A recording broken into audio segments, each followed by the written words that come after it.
अच्छा बेटा, आज हमारा टॉपिक है वेरी इंपॉर्टेंट टॉपिक, जो कि अब हम स्टार्ट करते हैं। जैसे कि हमने बेसिक पढ़ी, बेसिक के अंदर हमने बेसिक कॉन्सेप्ट जो छोटी छोटी जो टर्मिनोलॉजीज थी, जो कि मैंने आपको बताया था कि ग्रामर के लिए उनको जानना हमारे लिए लाजमी है। कौन कौन सी थी जिसके अंदर हमने पढ़ा था लेटर क्या होता है, हमने पढ़ा अल्फाबेट क्या होता है, हमने पढ़ा वर्ड क्या होता है, फ्रेज क्या होता है, क्लॉज क्या होता है, सेंटेंस क्या होता है, सब्जेक्ट क्या होता है, डूअर क्या होता है, वर्ब क्या होता है, ठीक है। और क्या पढ़ा था हमने, ऑब्जेक्ट क्या होता है और कॉम्प्लीमेंट क्या होता है। और हमने उसके साथ साथ ये भी पढ़ा कि एक सेंटेंस के हमारे पास कितने टाइप्स हैं, यानी कि एक सेंटेंस हमारे पास कितने टाइप्स के अंदर हम बना सकते हैं, ठीक है। ये चीजें हमने पढ़ी। तो अब ये सारी चीजें पढ़ने के बाद आज हम हमारा वेरी इंपॉर्टेंट टॉपिक स्टार्ट करने जा रहे हैं, और वो है हमारे पास टेंस। क्या टॉपिक है हमारे पास? That topic is tense.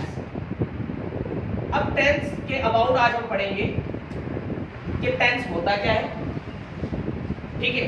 Tense की पूरी डेफिनेशन बताऊंगा, टेंस के अबाउट जो कॉन्सेप्ट है वो सारा का सारा इंशाल्लाह आज हम क्लियर करेंगे, ठीक है, इस क्लास में। अच्छा, अब लिसन, टेंस के अबाउट पहले हम पढ़ते हैं कि टेंस है क्या चीज, ठीक है। पहली बात, मैं यहाँ पर कुछ सेंटेंसेस लिख रहा हूँ, तो मुझे आप बताएं। एक सेंटेंस मैंने लिखा, जैसे कि मैंने लिखा he plays hockey। क्या लिखा मैंने? he plays hockey। यहाँ पर मैंने क्या लिखा? he played hockey। यहाँ पर मैंने लिखा he played hockey। और यहाँ पर अब ये मैं लिख रहा हूँ he will play hockey। Clear? Clear है? अब जब ये सारी चीजें मैंने लिखी, he plays hockey, he played hockey, he will play hockey। अब मुझे एक बात बताइए, यहाँ पर अगर मैं हॉकी की जगह क्रिकेट कर दूं, हॉकी की जगह बैडमिंटन कर दूं, हॉकी की जगह फुटबॉल कर दूं, ही की जगह शी कर दूं, ही की जगह इट कर दूं, ही की जगह अली कर दूं, अकरम कर दूं, अहमद कर दूं, इमरान कर दूं, कुछ भी X and Y and Z कुछ भी कर दूं, तो क्या होगा? हमारे पास जो टेंस है, हमारे पास जो सेंटेंस का जो हमारे पास जो टाइम है ऑफ एक्शन, वो हमारे पास इनको बदलने से नहीं बदलेगा। हमारे पास इनको बदलने से एक्शन का जो वक्त है, एक्शन का जो होना है, हैपनिंग ऑफ एक्शन जो है वो नहीं बदलेगा। भाई मैंने ही की जगह शी कर दिया तो भी आपका क्या रहा? शी प्लेस क्रिकेट, वही का वही प्रेजेंट ही रहा ना। यहाँ पर मैं ही की जगह अली कर दूं, अली प्लेस बैडमिंटन कर दूं, तो भी हमारे पास अली प्लेड बैडमिंटन, यानी ये हमारे पास फास्ट ही रहेगा। अगर मैं यहाँ पर ही विल प्ले हॉकी की जगह मैं कर दूं वी शैल प्ले और हॉकी की जगह कर दूं फुटबॉल, तो भी हमारा टेंस तो फ्यूचर ही रहेगा ना। टाइम ऑफ एक्शन तो चेंज नहीं होगा ना। टाइम ऑफ एक्शन कब चेंज होगा? जब ये चीजें मैं बदलूंगा।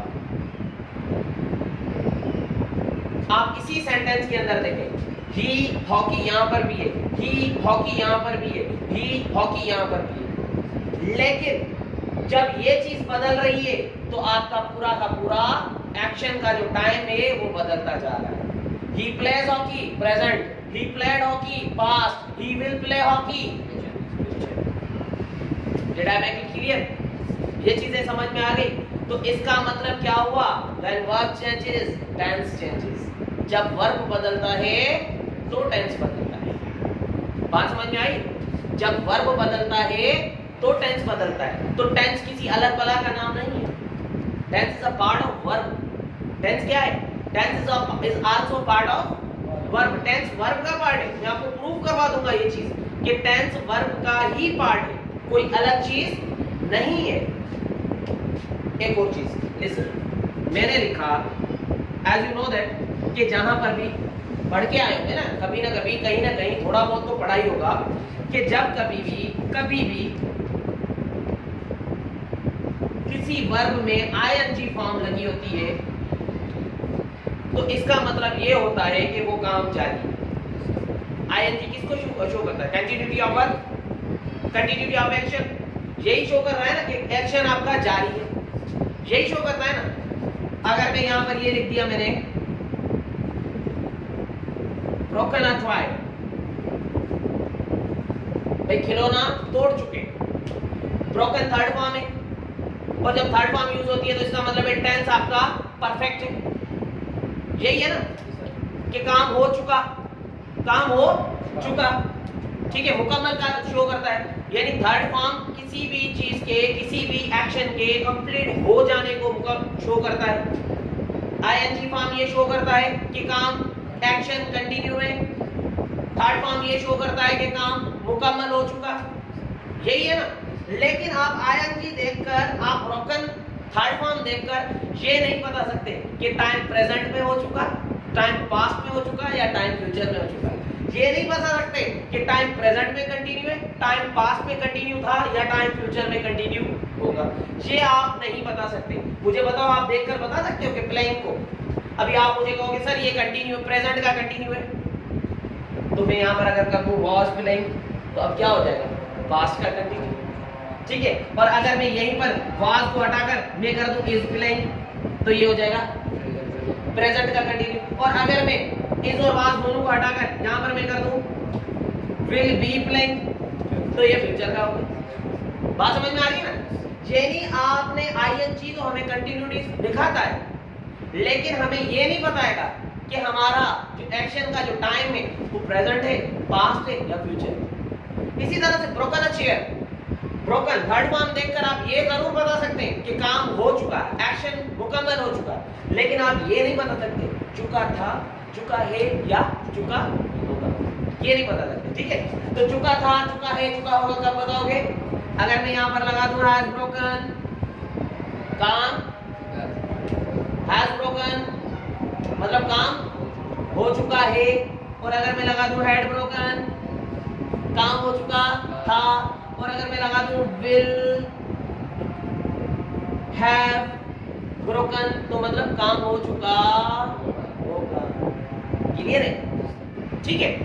तो क्या हमने पढ़ा अभी कि क्या हम किसी भी फॉर्म ऑफ वर्क को देखकर ये तो बता सकते हैं कि एक्शन कंटिन्यू था, एक्शन कंटिन्यू या एक्शन कंप्लीट यानी कि मुकम्मल हो चुका, लेकिन ये नहीं बता सकते कि हो चुका था, हो चुका है, हो चुका होगा, ये चीजें नहीं बता सकते। ये कब बताएंगे, जब ये चीजें हमें मिलेंगी। तो क्या यही चीजें टेंस नहीं है आपका, क्या यही चीजें आपका टेंस नहीं है?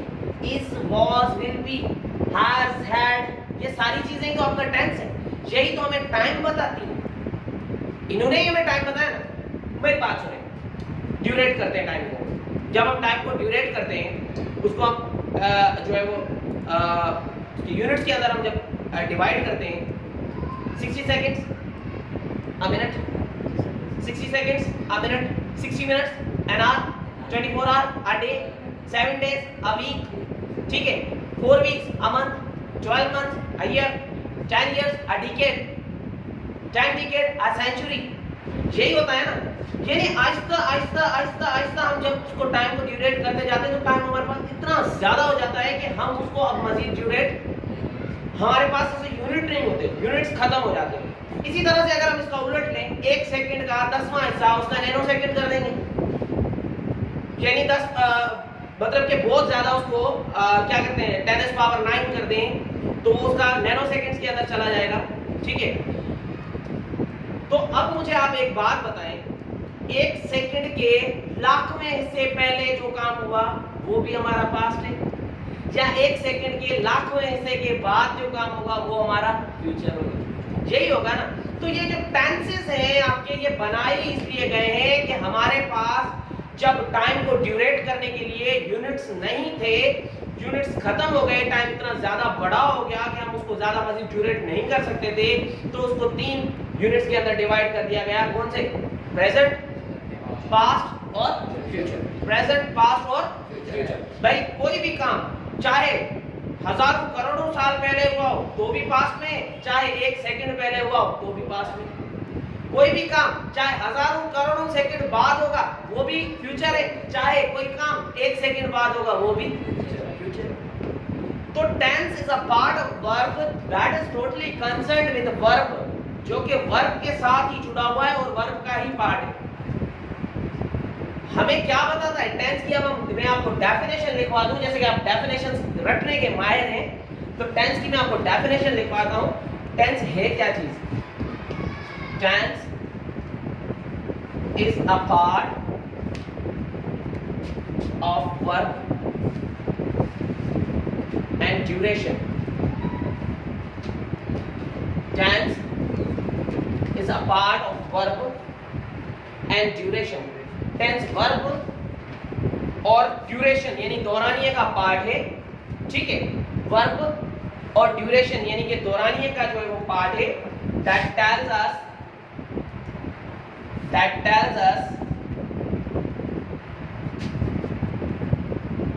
about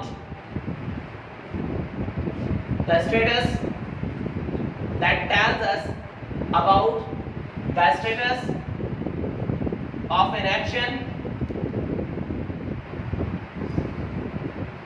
with time, of an action with time, time के साथ status of action क्या बताता है? status of an action किसके साथ? time के साथ। भाई कैसे? देख लें। स्टेटस ऑफ एक्शन क्या था? कंटिन्यू था। स्टेटस ऑफ एक्शन क्या है? मुकम्मल हो चुका। लेकिन टाइम हमें ये बताएंगे कि मुकम्मल हो चुका है, हो चुका था या हो चुका होगा, ये हमें ये बताएंगे। इसी तरह से यहाँ पर स्टेटस क्या है इसका? कंटिन्यू। लेकिन कंटिन्यू का टाइम हमें ये बताएंगे कि टाइम कंटिन्यू है, टाइम कंटिन्यू था या एक्शन कंटिन्यू होगा। Did I make it clear? तो यानी टेंस क्या है? Tense is a part of verb and duration that tells us about the status of an action with time, जो कि हमें स्टेटस ऑफ एक्शन बताता है टाइम के साथ। टाइम के साथ स्टेटस ऑफ एक्शन ये रहा उसका टाइम, ये रहा स्टेटस ऑफ एक्शन, ये रहा उसका टाइम, ठीक है? तो पार्ट ऑफ वर्ब ही है। क्या है? Part of a verb, part of verb है और हमें बताता है वर्ब का यानी कि एक्शन का स्टेटस। और क्या बताता है? और क्या बताता है? स्टेटस ऑफ एक्शन और उसका time. Did I make it clear? Clear हो गए? हमारे पास तीन मेजर टेंसेस हैं। जो टाइम है उसको तीन जो है वो हिस्सों में ड्यूरेट किया गया है। एक प्रेजेंट, अभी मैंने बताया था टाइम को ड्यूरेट क्यों किया, टाइम को ड्यूरेट क्यों किया बताया ना। यूनिट जब हमारे पास जब हम ड्यूरेट करते हैं तो यूनिट हमारे पास खत्म हो जाते हैं, तो फिर इन तीन हिस्सों में हम ड्यूरेट कर देंगे। टाइम को इन तीन हिस्सों में ड्यूरेट करेंगे कि भाई चाहे लाखों करोड़ों साल वो पहले काम हुआ हो तो भी पास्ट है, चाहे एक सेकंड का नैनो सेकंड भी पहले काम हुआ हो तो भी वो पास्ट है। अगर कोई काम करोड़ों साल बाद हो तो भी फ्यूचर है, एक सेकंड का नैनो सेकंड बाद हो तो भी फ्यूचर है। Did I make it clear? तो ये हमारे पास तीन है। एक है हमारे पास प्रेजेंट, उसके बाद हमारे पास है पास्ट और उसके बाद है हमारे पास future. Did I make it clear? चल रही है? पक्की बात? देख ले ऐसा ना हो सारी मेहनत लाएगा। हाँ पक्की बात है? फिर भी देख ले, कंफर्म है? अब ऐसे देख लो, छोड़ूंगा नहीं फिर। हाँ चले अभी बेटा इस पे आ जाते हैं। ये तो हो गए हमारे पास time.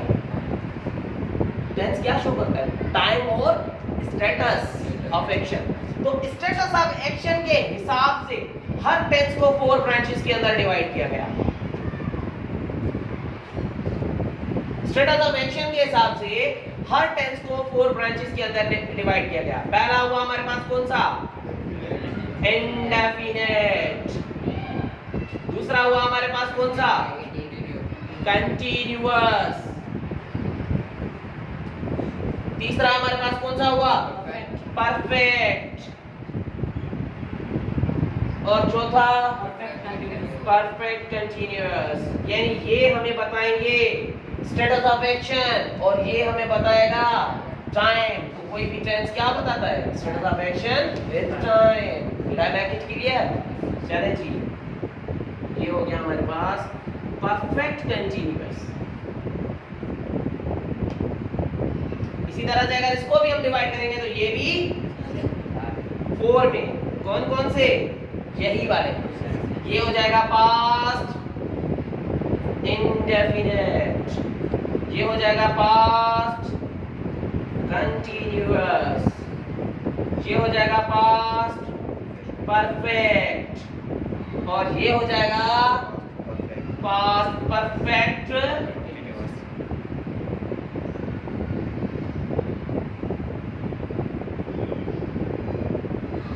Past perfect continuous. Did I make it clear?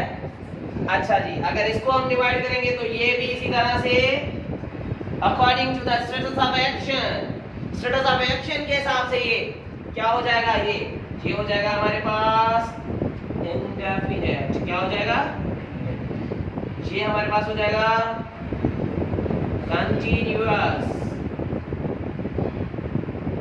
ये हमारे पास हो जाएगा परफेक्ट, और ये हमारे पास हो जाएगा परफेक्ट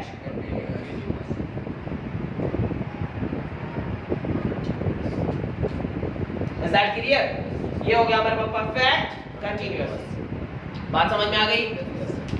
चलें जी, अब हमारी कल की क्लास के अंदर एक तो मैं आपसे ये सुनूंगा इसके नेम्स, और दूसरी चीज हम ये पढ़ेंगे कल की क्लास के अंदर कि इंडेफिनिट क्यों होता है, कंटीन्यूअस क्यों होता है, परफेक्ट क्यों होता है, परफेक्ट कंटीन्यूअस क्यों होता है। और साथ में हम ये भी पढ़ेंगे कि अगर हम इनकी सिंधी से इंग्लिश में या उर्दू से इंग्लिश में ट्रांसलेशन करें तो हमारे पास कौन से ऐसे वर्ड्स हों जिनको देखकर हम रिकॉग्नाइज कर जाएं कि ये सेंटेंस फला टेंस का है। जब भाई पता होगा हमारे पास कि भाई इस तरह के अगर वर्ड्स हैं सेंटेंस के अंदर तो हमारा ये फला टेंस से बिलोंग करता है, इस तरह के हैं तो ये फला टेंस से बिलोंग करता है, तभी हम कर पाएंगे ना। ऐसा तो नहीं है कि सेंटेंस को प्रेजेंट का कर दिया उसको फ्यूचर में ट्रांसलेट, तो ये तो गलत हो जाएगा।